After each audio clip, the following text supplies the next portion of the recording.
What's that?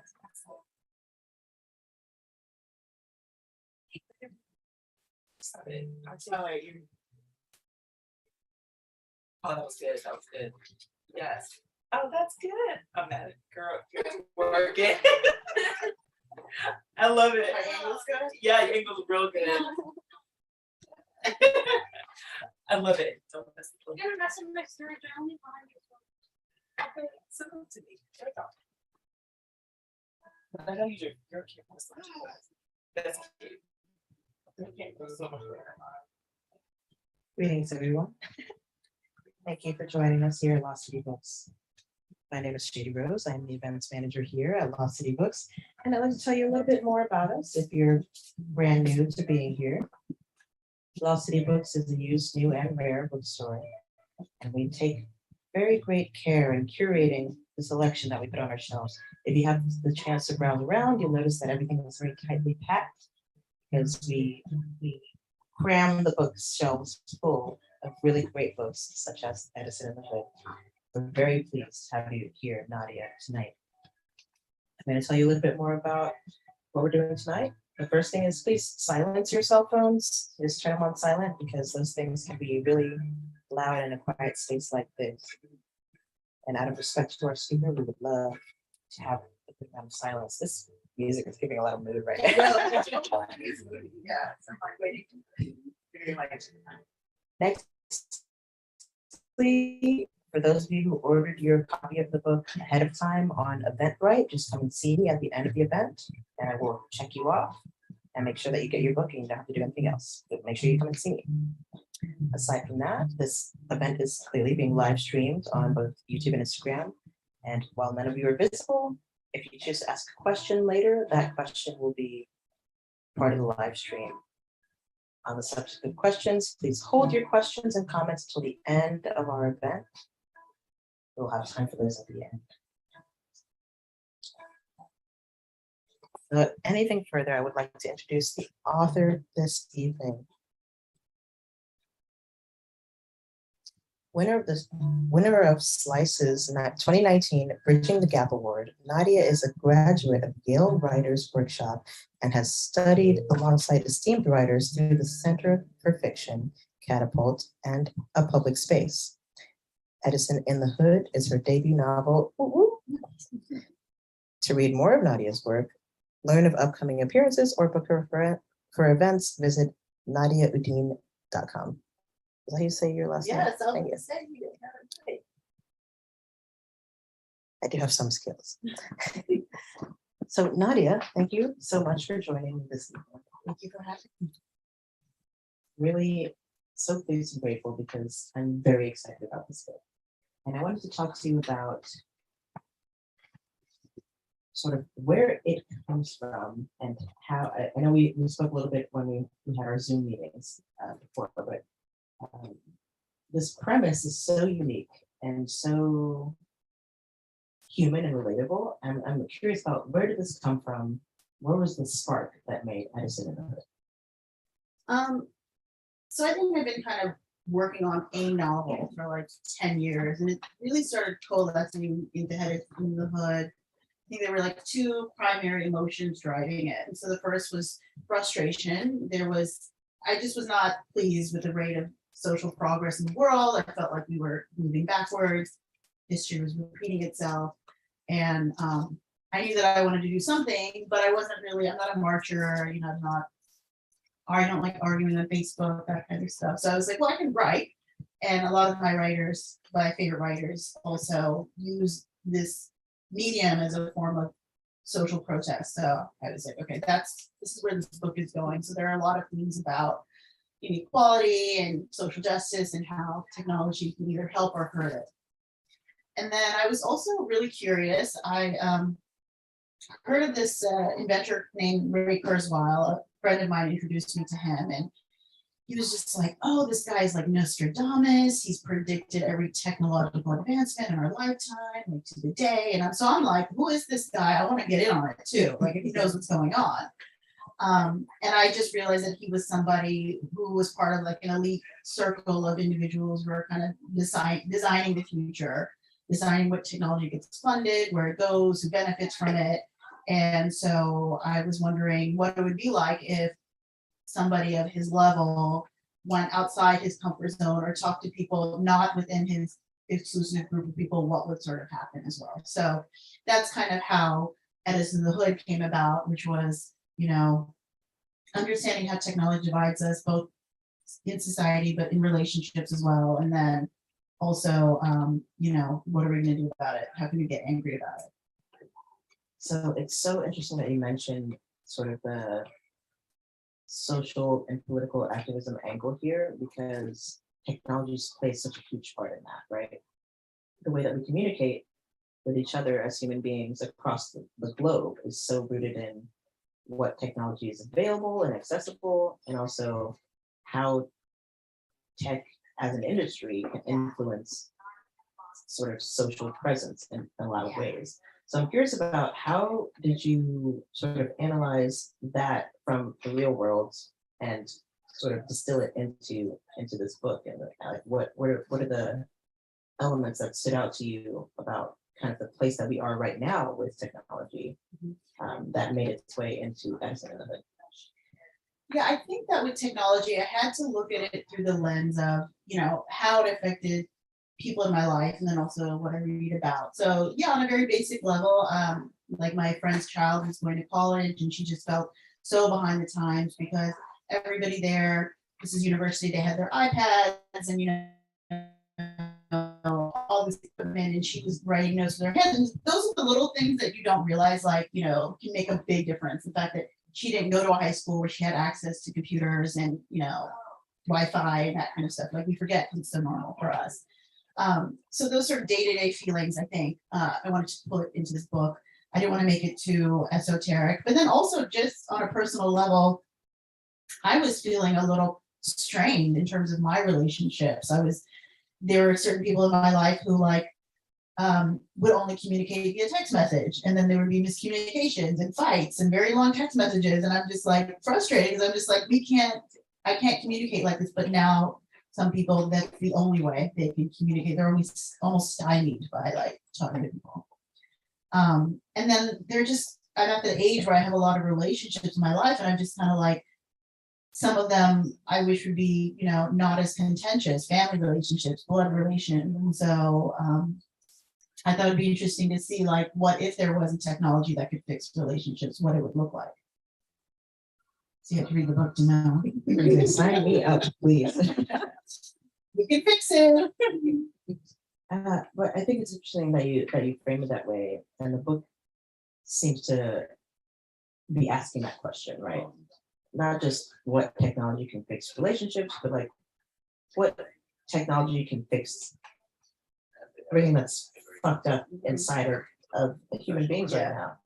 And I wonder if it's a bit of a catch-22, right? Because a lot of what's messed up in our hearts as human beings right now is, in my opinion, related to technology and how it distances us from each other.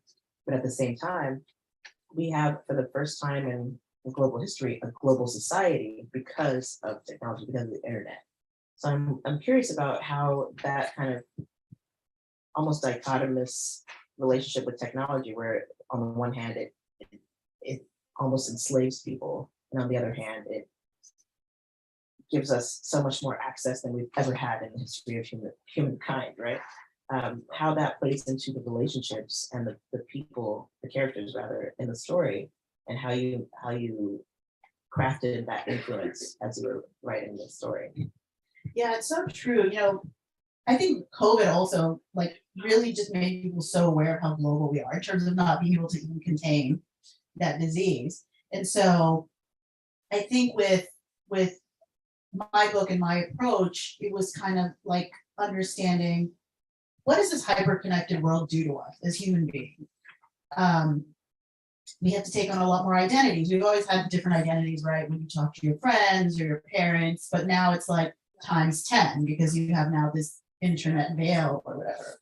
And I also don't want to be one of those middle-aged people who are we're all going to hell in a handbasket. I mean, it's kind of this is their world, the social media, the internet, it's yes, it's we like in acronyms now, you know, it's like it's its own language, and it's kind of almost for them to figure out as well. You know, it's like, how do you want to be connected? How do you feel? So like with anything, it's dichotomous, right? There's the good, there's the bad, there's the evil, but ultimately it's what it is. That's really striking because as you have probably heard before, we've all heard before, you know, there are, back when television came around, everyone said, oh, it's a fad and it's melting the kids' brains and this and that and the other. And now television is almost old hat. Like people don't really watch television anymore. They don't even think about it as something bad. It's almost like, how much are we binging? Yeah. I've never been but it does change us, right?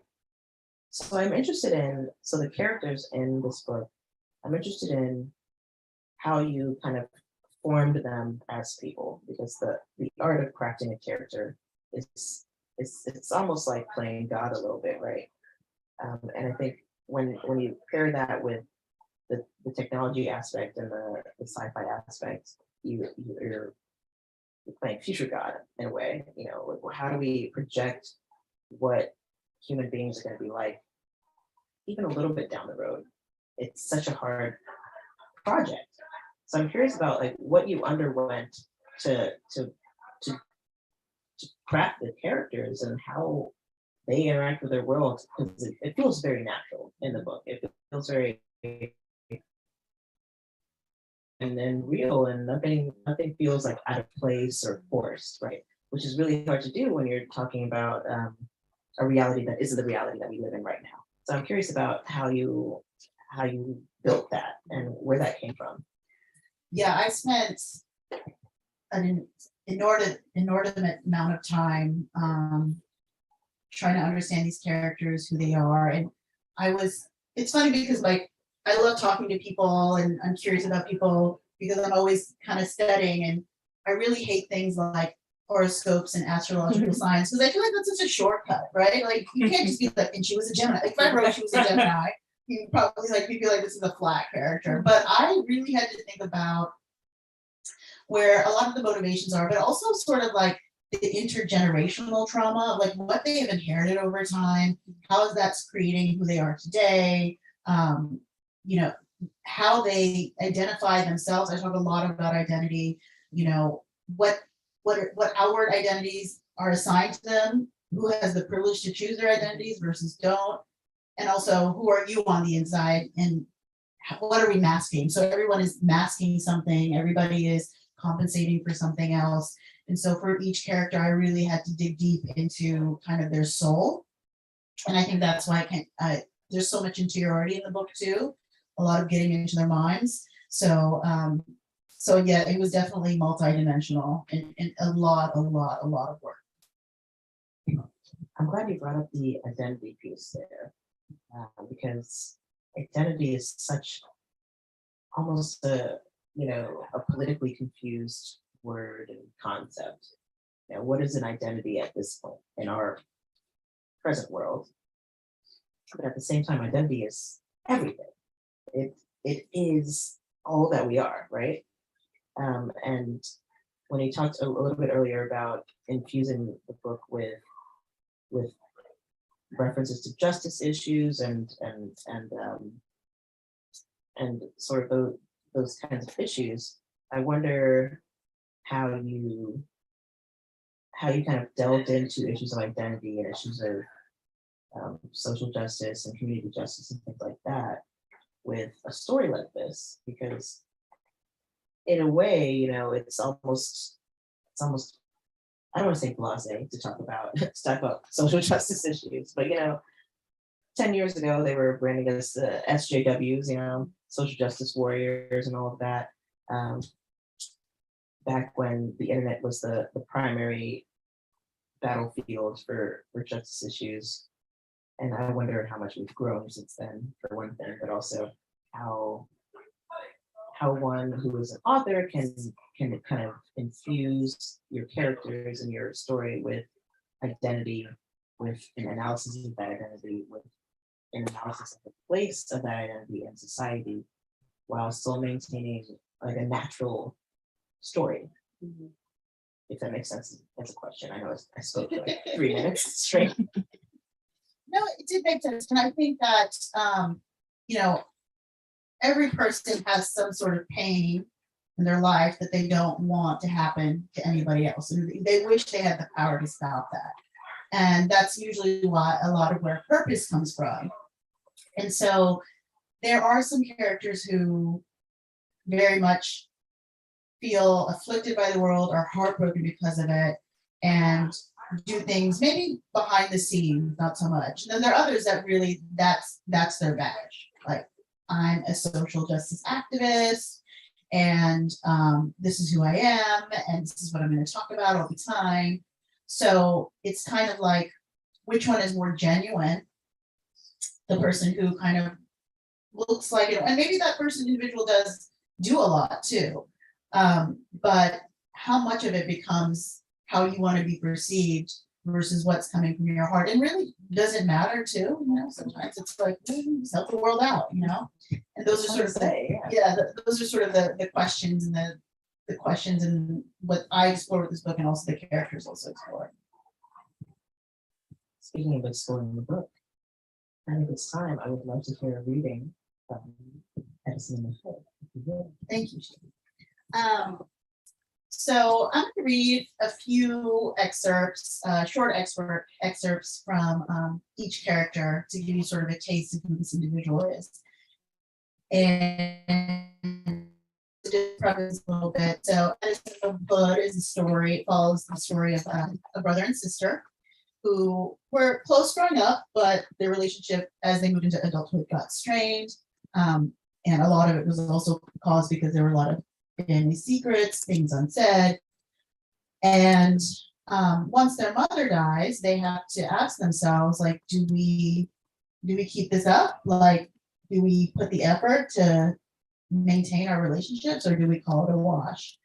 And since they both work in the realm of technology, very different capacities, but they do have access to some of the latest technology, they are able to participate in this project called the Brain Reinvigoration Project. And essentially it allows them to revive their dead mother's brain just long enough where they can reenact their last conversation, to do a redo. So the story is following their journey of, you know, can artificial intelligence, although it can fix the major problems, can it actually fix our relationships? So I'm going to start with Aisha. I have Aisha in the audience too. This is totally based on her. And so this is an excerpt that's pretty early in the book. It's at her mother's bedside at the hospice, and she is bracing herself for her mother's passing. She's been expecting it now for a while, and so this is her kind of come to terms with that. With her forehead resting on the side rail of the bed, Aisha heard steps approaching unrushed. She closed her eyes and waited for the person to conduct whatever business outside and move on. After closing the door, Aisha returned to Maura, fiddling with her hands and rubbing her wedding ring with her thumb. She thought to call her wife, but instead she shook her head as if she were clearing the board of a child's mechanical drawing toy. Fix one thing at a time, she thought. Aisha had hoped to cope with Maura's passing the same way she had always steadied herself in times of peril. Follow the Big Bang's plan, keep moving, keep expanding. And while she didn't think she could change the past, why not fix the effects after the cause? Instances of Sam's passive hostility towards Maura had cycled into Aisha's mind, turning into an obsession as their mother's health declined. A snarl over a passing remark, absence at a family dinner, lack of response to dire news. You don't just stop talking to your own blood for the hell of it, she thought.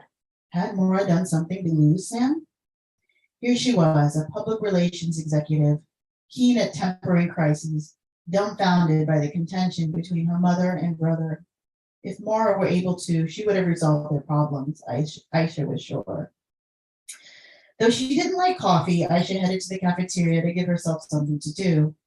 She rotated the paper cup between her palms, the only thing she could feel in what otherwise was a generalized numbness. How are you? Someone had asked her the week prior. I'm fine, just fine, she said. Let me put on this power suit and horn-rimmed glasses and give you the greatest show of confidence. Let me reassure everyone that things are under control. If I happen to slip and fall, everyone can laugh, because that's funny. My mortality is hilarious. It's our jobs as Americans to be half alive all the time. It's our job to binge watch show after show and then watch a game and then read sensational news and then snap a picture of something and then continue to consume, consume, consume. How are you feeling? Hanging in there? How was your day? Not too bad. How was your weekend? Too short. As for me, I'm fine. I'm not by any means conflicted or sad or heartbroken or doomed. In reality, I'm anything but fine. What do you see when you see me? Come closer. I won't bite.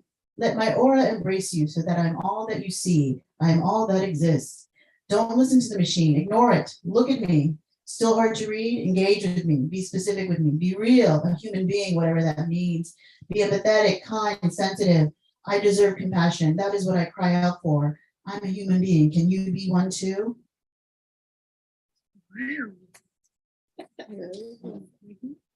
So that's Aisha. She's a little intense. And something that strikes me is how in the prose it's so poetic, right? There's this beautiful use of language that you have kind of mastered, in my opinion. And it's not dominating in a way that some very pretentious people can be. It's very natural. And I'm curious about where that comes from within you. Do you have a background in poetry?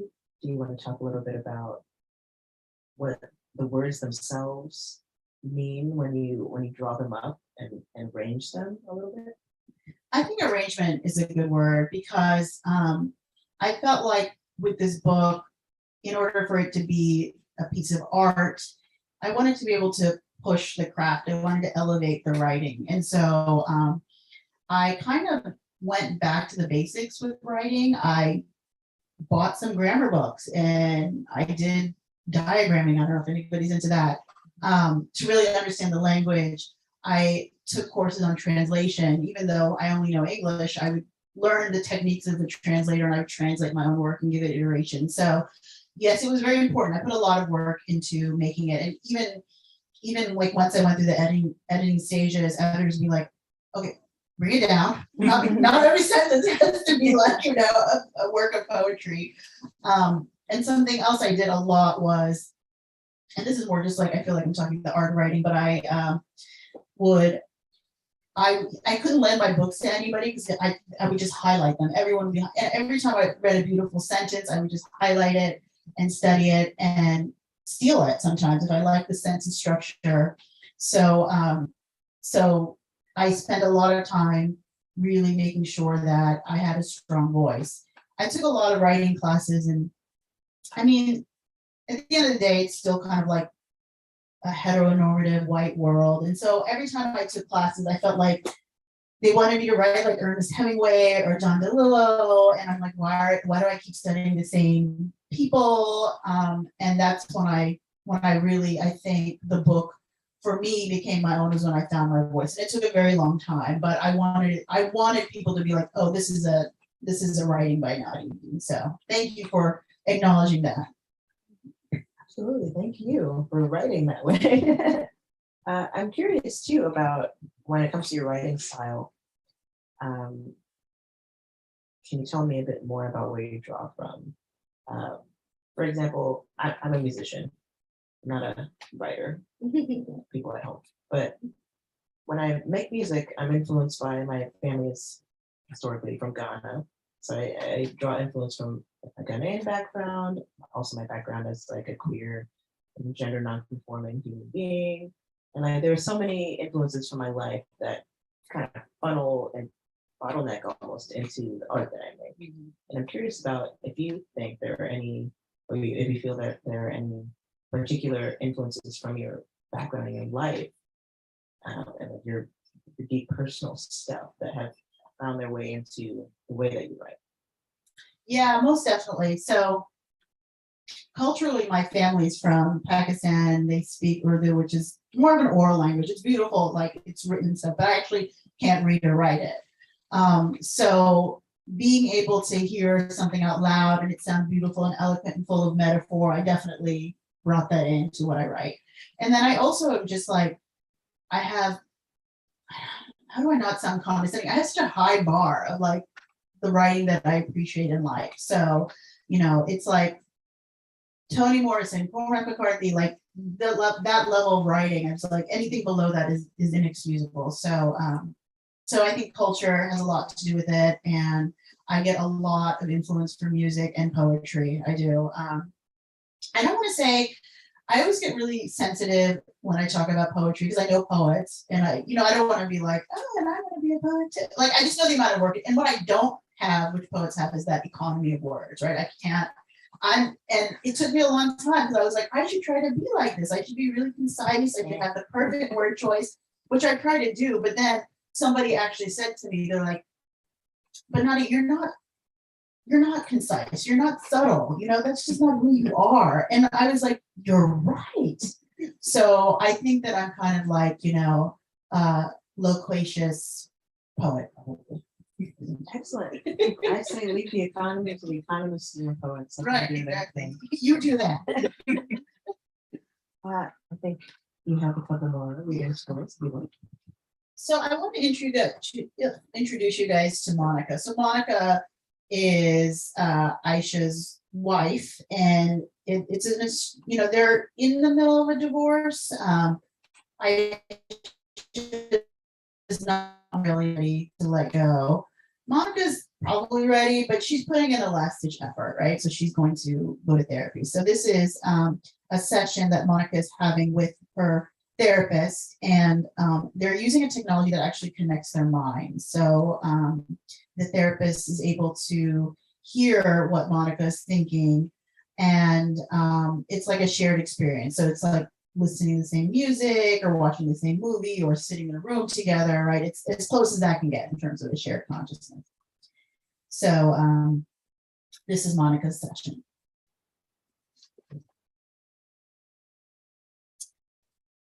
What setting do you have the nano machine on? Dr. Foe offered Monica bottled water, which she placed next to the box of tissues on the coffee table. Monica figured Dr. Foe's patients went through many of those. Limited, like you recommended. She wanted to get this over with. Great, let's start. Monica signaled to begin transmission. Code 4498, sensors ready. She heard a distant ping. Do we have to do it this way? Can't we just talk? We discussed this. Words cannot express your feelings with such accuracy. This is the most effective way. Dr. Foe glanced at her clock. Go ahead and get started on the inner dialogue conversation pattern. I'm listening. Monica closed her eyes and placed her forearms on the armrests. The cushioned chair reclined to an almost horizontal position. She imagined Aisha holding Michael as a baby. What you should have said was, let's drop all this and run away. What you said was, what do you want for dinner? What I said was, steak. What I should have said was, let's do like old times and get street food. What you should have said was, you're the most beautiful woman in the world. What you said was, should we buy a new TV? What I said was, if you'd like. What I should have said was, why can't you get close to me? What you should have said was, mom's passing is making me lose my sense of control. What you said was, everything's going to be just fine. What I said was, I'm here if you need me. What I should have said was, I can tell you're disjointed. Monica opened her eyes, sensors off. Her mind felt taxed as if she completed a series of complicated math problems, and her heart felt heavy as if she attended the funeral of a friend. I don't think I can do this anymore. Now, would you want to be in that session? I would also not want to be in that session, but it raises an interesting question, going back to technology at all, broadly about how technology can either bring us a lot closer together and help us understand each other better, or over inform us about each other to the point that it's distancing. I'm so sorry. So I'm curious about this character in Session and how that kind of represents what technology is doing to each other. And to You're good. You're good. Drink some water. excuse me, everyone. Water, here's all doing to each other and doing to our relationships, so as they say. Yeah. Yeah. So one of the things that certain anti-technologist groups talk about is our dependence on machines and how we've already gotten to the point where we trust the machine's judgment over our own on a lot of things. Algorithm, anybody? And so I was curious as to what the evolution of therapy, talk therapy, behavioral therapy could look like. And at what limits would we take it to? So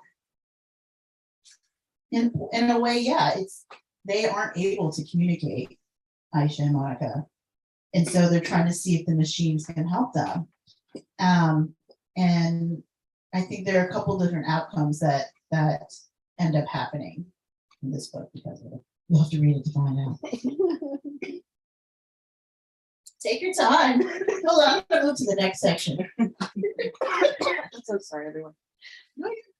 All right, so let's meet Sam, right? So Sam is the brother in this sibling relationship. And so Sam is Aisha's the responsible one. Sam has a tendency to be a little bit more of a dreamer, smart but unfocused, and is the person who had the most contentious relationship with the mom. So Aisha really wants to repair it. So there's this technology, right, where the brain reinvigoration, which would revive the mother's brain. We're just long enough to do the last conversation. So Sam has not decided yet if he wants to participate. So he is now having a moment to understand, okay, what would happen if I did this? Sam reflected on his time with his ex-girlfriend's mother the other day as he sipped Earl Grey tea in the darkness of his living room. He remembered how nice it was to have a mother, one that didn't make your blood boil or obliterate your self-worth or have secrets. He wondered, what's stopping me from talking to the dead Nora? It's not like I would be changing the past, which is permanent and lost. Nothing would change for her, but it could for me. He imagined their artificial exchange. She could say hi. She could say hi, but with a hatred strong enough that I know she really didn't want to speak with me, holding my self-worth hostage. She could say hi, but then my body would have an allergic reaction to the technology and I would die from anaphylactic shock. Or she'd pretend that nothing was ever wrong between us. Or she'd pretend that nothing was ever wrong between us in order to get close to me and then use Mussolini-style manipulation to destroy me. Or we'd end up having a delightful conversation and I'd schedule many conversations thereafter, and then the project would lose funding and I'd fall apart because I'd become dependent on those conversations. Sam shook his head like a dead dog out of water. Sam says there's a lot going on in his mind. Are you okay? Take a minute. I'm sorry, I left my inhaler at home. Oh my God. Everybody here has asthma. Do you need an inhaler? We know what it's like. I'm very sorry. This is so gross. Moms, though, am I right? Yes, exactly. That's what happens with your mom. You're ready to fix it. But regarding the passage you read, I think that's an interesting segue into the separate from the sci-fi element, just like the humanness of the story. Because all those concerns, all those worries are so familiar. And I wonder if you kind of set out to tell a very human story here, and the technology and the sci-fi element attached itself, or if we started writing a sci-fi and the human element infused itself, or if it just developed simultaneously. Or a secret fourth thing. Well, I think a lot of people who have read my writing or know me, they were really surprised that like I had a book that would fall within the sci-fi speculative fiction genre. And I didn't have a genre in mind. Now, a lot of people are reading it now. They're like, oh, it's definitely a mix, like you just said. It's like literary fiction, it's relationships. I didn't have a genre in mind when I was writing it. So I think it started with the relationship and then humans and then how technology plays a role in how we define who we are, how we treat each other, what the future of humanity will look like. So there are many conversations with robots in the book, and discussions about thought experiments about like what would happen if we were half human. What would we do if we couldn't tell the difference between a human and a robot? What would that be like? So yeah, I couldn't not. But you know what? Also, go back a little bit. Like for me, I wanted also to. Ever since I had a kid, and it's been a while since I had my first kid, but I don't know if you agree with me, but like it's a little sci-fi. The second you have, like you're like, oh my god, now there's a body growing inside of me. You're like, this is now Alien. right. That like we all started off as like clumps of cell, that just kept growing, and you can have your religious beliefs, that kind of stuff. But at the end of the day, it's very sci-fi. So it naturally kind of came into the story, and so it allowed me to kind of also allow the reader to suspend their disbelief for me a little bit, because it takes place in 2030. So there's a few like technological advancements that like, if you read it now, you're like, really flying cars, like stream, consciousness connections. So I was like, okay, let me make it 2030. So that, you're not thinking about it hard, but then also, it subconsciously put a lot of stress on me to finish the book because I'm like, well, I can't even be published in 2030. They'll be like, wait, what is this now? This is a reimagined present. So yes, definitely human first always. And then technology just came into it. I almost feel like inevitably. You can't not, right? I mean, Look at you coughing into the microphone. on live. That's good. I know we always forget it. Hi, universe.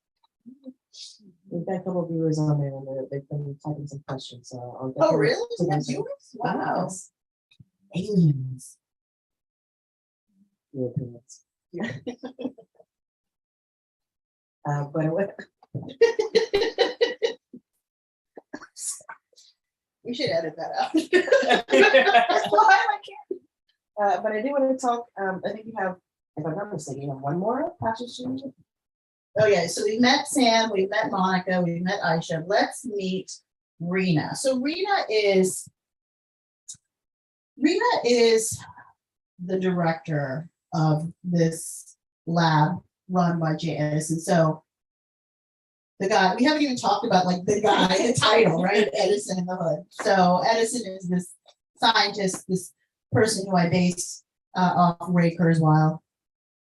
And so Rena is the lab's director, and so she kind of is elusive. And as you read it, you'll probably, all the reactions I've gotten so far, people are always very like, is she right? Is she human? Is she evil? Is she bad? I'm like, I don't know. But she does play a very motherly role in everybody's life as well. That's not too much of a spoiler. So in this scene, Rena is having her first discussion with Sam about his mother.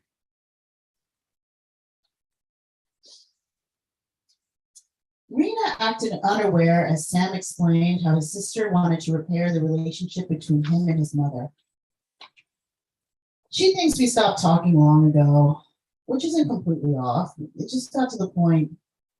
Sam sat up straight and crossed his arms.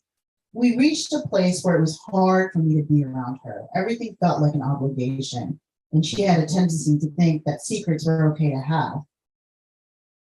I'm sure her death has unearthed many complexities of your familial relationships. I know my sister. She thinks AI can fix her most challenging relationships. She wants the machines to do what she can't. She acts like it's a matter of just sending a droid to discharge a bomb. Rena sensed agitation in Sam that she wanted to lessen. May I? She hovered her hand over his arm, waiting for his permission to touch. Sure, he said, as his eyes whispered, what's going on? We touch here to remind ourselves what makes us human, to remind ourselves that until you can feel this, then you're not with a human. He placed his hand over hers and squeezed. She knew then he understood what power to the people really meant. That connection and caring and the idea of love would always be what defines humanity.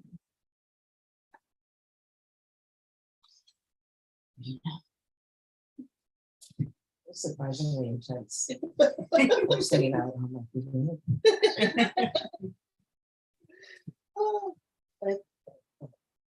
No, I mean, something that's part of this book is, what's real is this thing called the Turing test, right? So most people know what that is, which is basically like a proxy of when humans will be indistinguishable from robots, and maybe robots are indistinguishable from humans. This is an actual goal that inventors and scientists have, and they say it's going to happen in the year 2029. It's not that far away. So what does that mean then? Like, how is a human indistinguishable from a robot? I know a robot. So what is that person, can that robot touch and feel? Would I be able to touch that robot and be like, this is a human? Is that what being a human is about? So there's a lot of that explored too. So this is like a little snippet of that. Well, I think that's what makes this book so fascinating too, is that it's exploring so much of what makes a human, and also where does the line blur between humans and all of our small and sundry toys that become larger than us eventually. We've got these, for example, phones, for example, which are at this point in time attached to us at the hip or back pocket. So it's actually the butt. And they know everything about us. They have all of the information that might be necessary. If someone could take your phone and all of the information on it, they could easily impersonate you, right? Across platforms. Mm-hmm. So you start to wonder how much of us is being impressed upon the technologies that we create as human beings. And what does that mean about the humanity of those technologies? It starts to get a little blurry. And like you said, like with the Turing test, it's really interesting how technology continues to develop. We have artificial intelligence making art. It's beautiful. I don't know if anyone here has seen AI art. It's wacky. It's wacky. It's called generative media. Yeah, I do explore that a lot in the book too, because I'm like, is that something also that we want to be replaced? Like, just because we can do it doesn't make it a good idea, right? Well, that's an interesting question too, because specifically with AI art, it's not artists that are designing the artificial intelligence that can make AI art. It's STEM people, and they have a long-standing disdain for the arts. So in a way, they think, well, it's easy. A robot could do it, which is akin to saying like a 5-year-old could do that. And then you see some of the art that AI makes. Or like you feed an AI 1,000 pages of insert art, like Shakespeare, and they can just churn out an original that sounds pretty much like Shakespeare. You start to wonder, one, what are the complexities of the technology that we created that we don't understand? And also, how does that reflect complexities of our own minds that we don't understand yet? And how might that develop also? It's an interesting question that I digress. I love that question. We can talk about that forever. So I think we have enough time to open the questions up to the audience here. If you all have questions about the book, about anything we've talked about tonight, I've also got Lady in Yellow. So what character do you identify the most with? And what is your identity to that character based on? So she asks, which character do I identify the most with, and what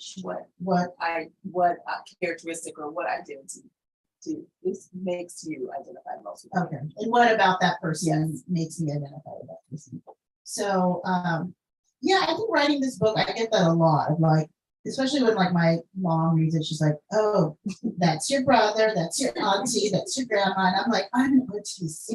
I studied the craft of writing. I just base my characters on people like that. But I'm definitely in everyone. That's the thing. I can't not write somebody and not have to like, understand what the emotion is, where the feeling is. I'll create different experiences. So I don't know if there's necessarily, one person that I think encapsulates me. I mean, I think with Sam, a lot of his issues and the way he kind of digests life and understands life, I think I relate to the most, for sure.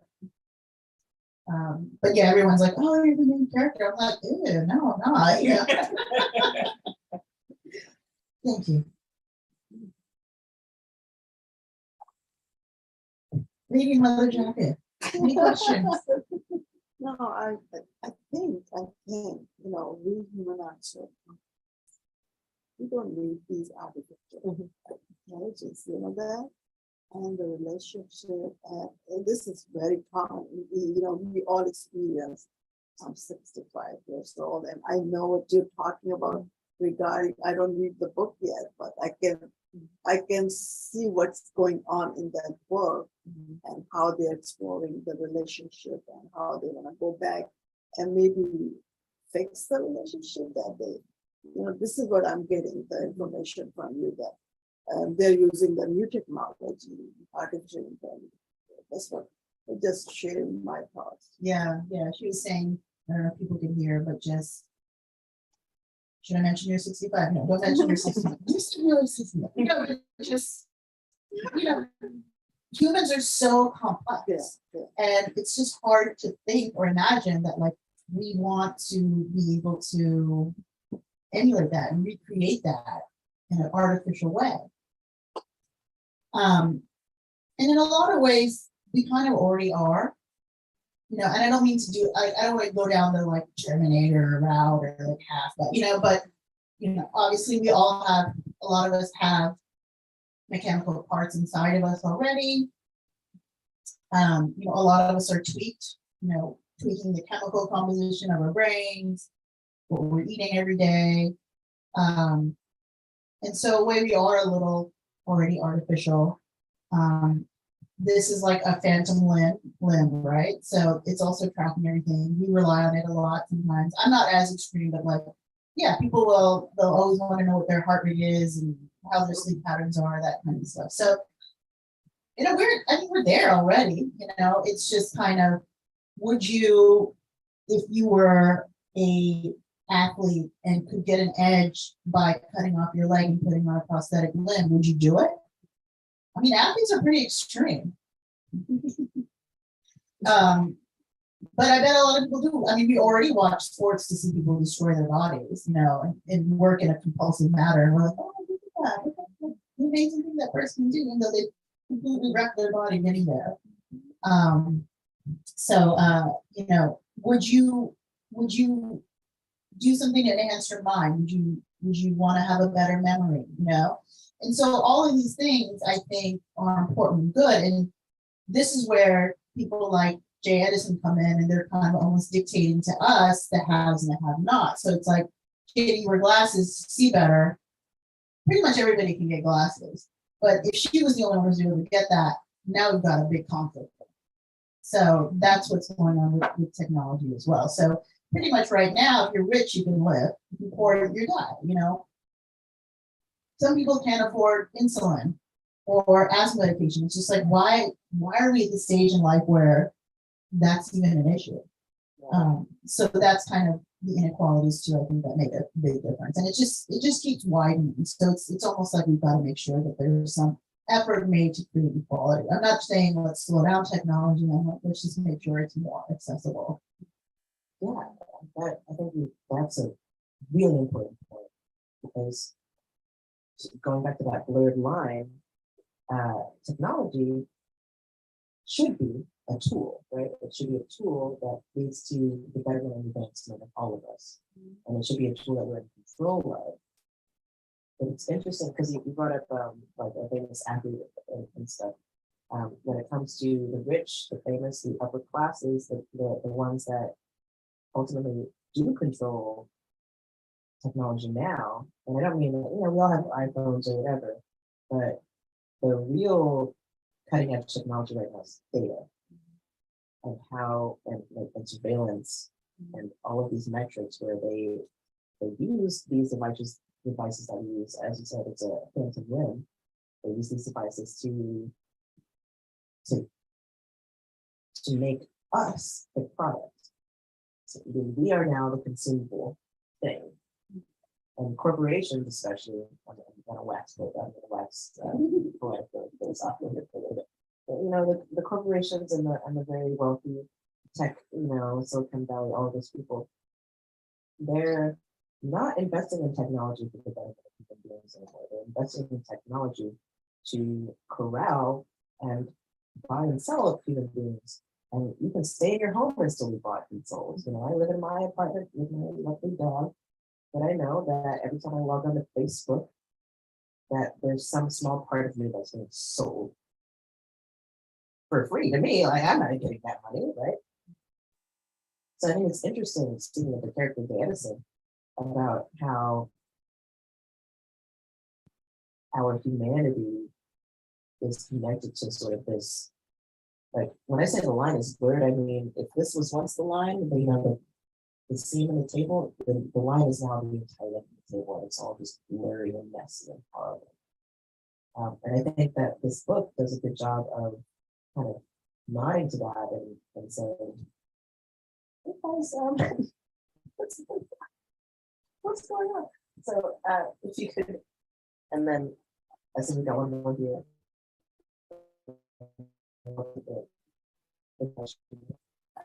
Yeah, it's interesting as humans how much we value convenience and we'll give up everything for convenience.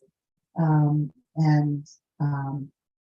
thank God I'm not doing anything too subversive, But yeah, I would be worried. I would like this country does, the world has a history of surveillance and using it for its bad or good, and most of us are not, really conspiring on a daily basis. But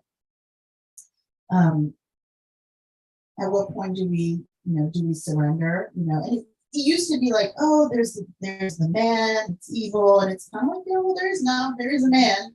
There are like 5 men, they're the richest men in the world. And they kind of figured out sort of,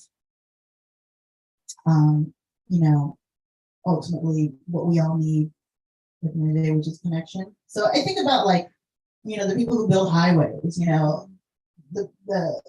think that was JP Morgan's Chase's like first investment, building roads. And can you imagine like how much we need roads and how it's changed the life? And so I just didn't want my novel to be like dystopian. I didn't want it to be cynical. I just wanted to be thought provoking.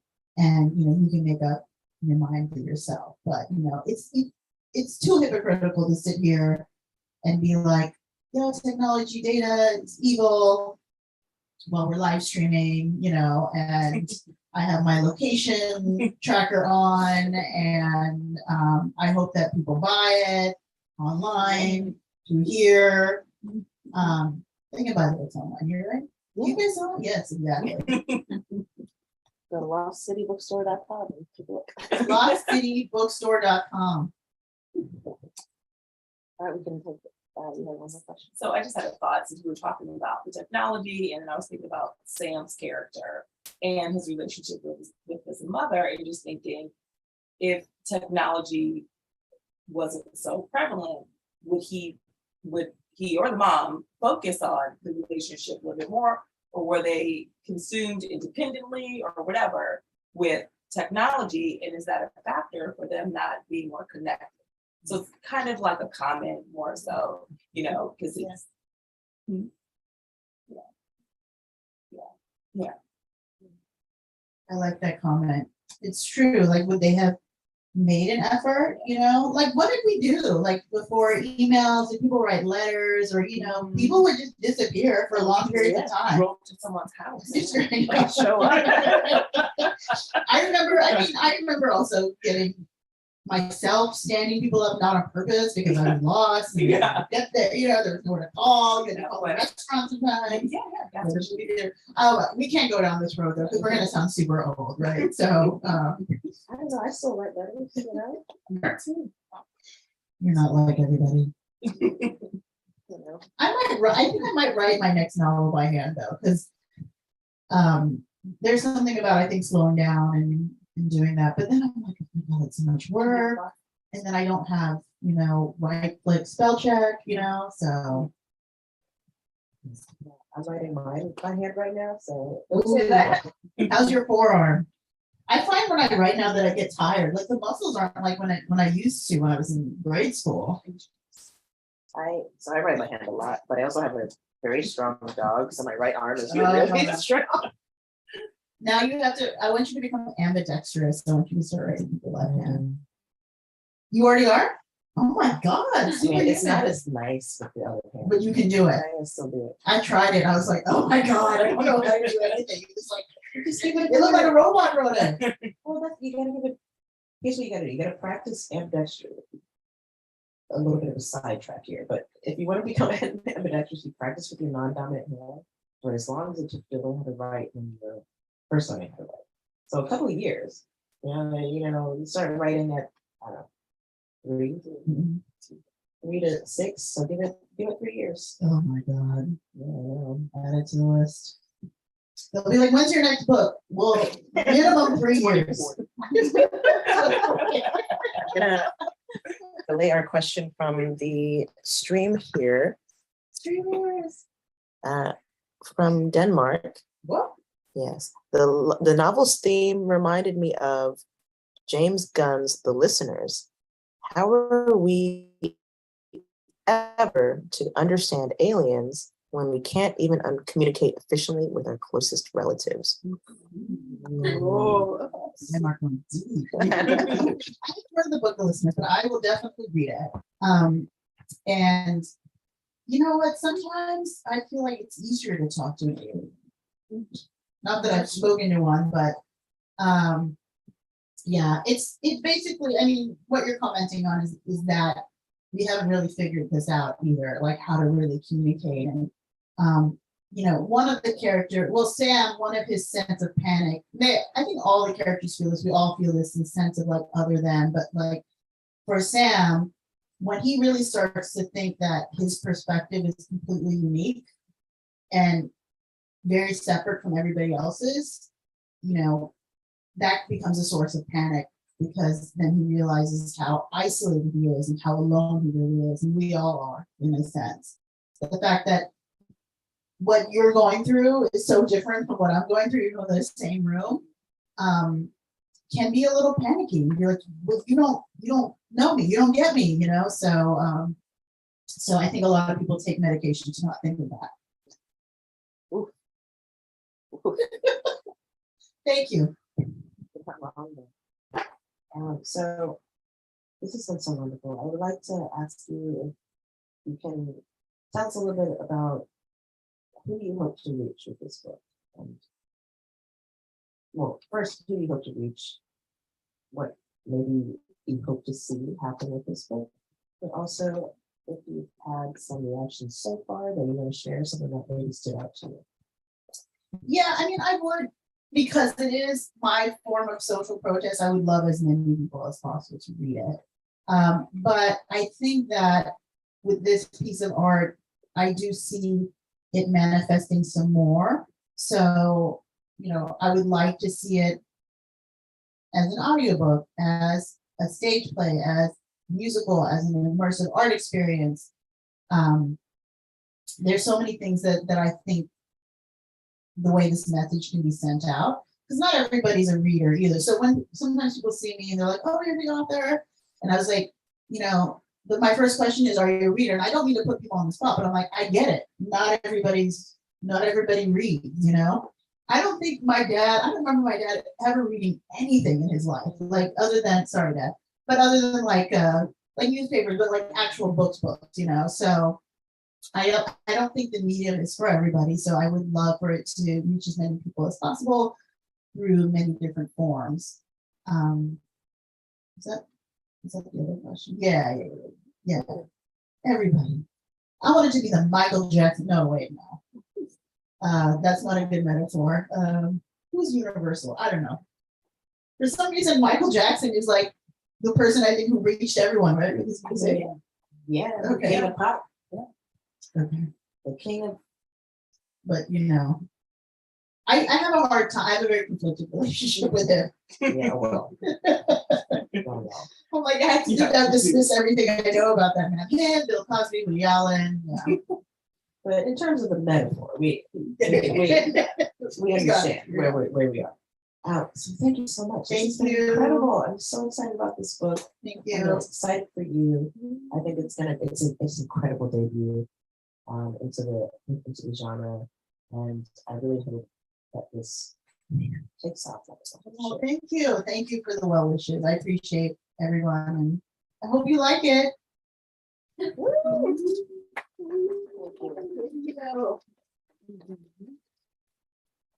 Thanks, Europe. Thank you. That's amazing because you forget. You're like, wow, there are people from Denmark. Yeah. Speaking of connections. Oh, yeah. This person said, thanks for the great answer.